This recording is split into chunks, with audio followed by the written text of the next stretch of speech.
I'm going to quickly prepare a fry kit now and try to do this one-handed. I don't usually do, but just like to soak the bottom sponge of the fry kit.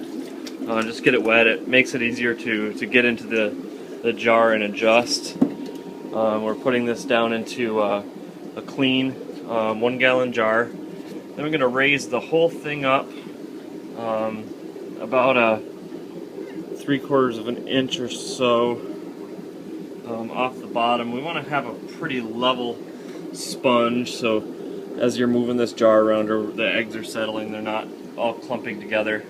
So there, we got it pretty level there. Then we're going to go ahead and get some tank water. So again, we're not using tap water anymore. We're moved on to tank water. Fill it about to the top, and then get your standpipe in the tank. And at first, I like to just put the standpipe all the way down to the bottom. We're going to adjust that later. So here I have my jar with my wigglers in it, and I don't know how you can get a better look at these.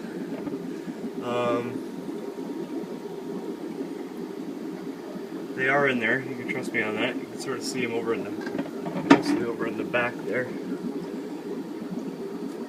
Let's see if I can focus that for you.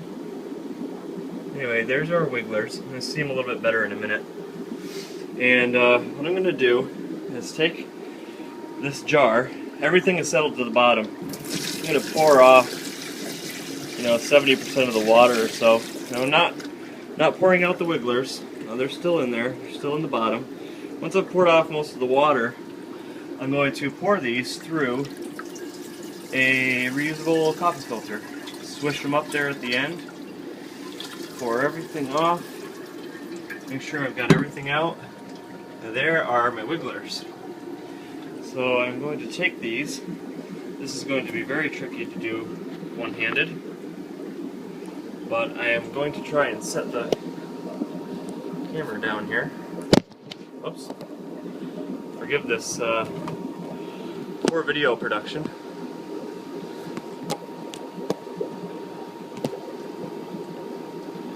And I'm going to take these wigglers and rinse them right into a measuring cup. And just use some aged water to rinse them.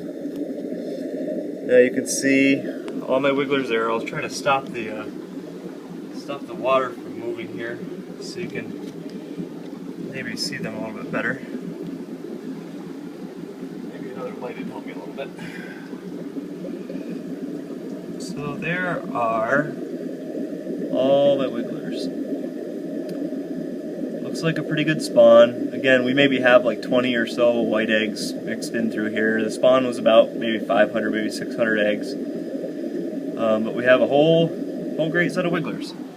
Now, I've got them in my measuring cup. I'm just gonna swish them around a little bit and pour them all into the fry kit where they're gonna all settle down on that sponge.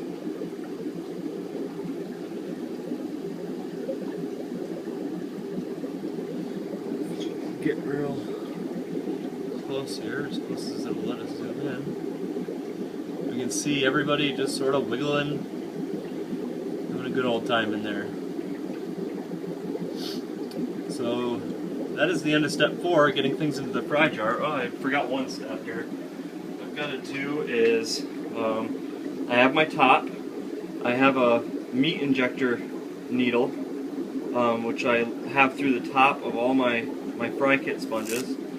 That'll come into play later when we show you the feeding aspect. So just get that wet and get it over top here. Put it down. Now remember, we left the standpipe all the way down to the bottom. What we want to do now is just sort of from the top, just sort of twist and pull that at the same time and get it up right level with the bottom of the sponge. That leaves us around about an inch sticking out. There's still a little bit of air in the top of the tank, but that'll bubble out when we get it into our holding tank here. So get the jar settled down into the holding tank. All the air will bubble out of it. Now all we're going to do is add an air line to that tank so that it's bubbling like the one next to it. And they're basically in a, this is a couple jars going in a 30-gallon tank. They'll be in here for the duration of their wiggling until they free swim in about 4 days from now. Stay tuned.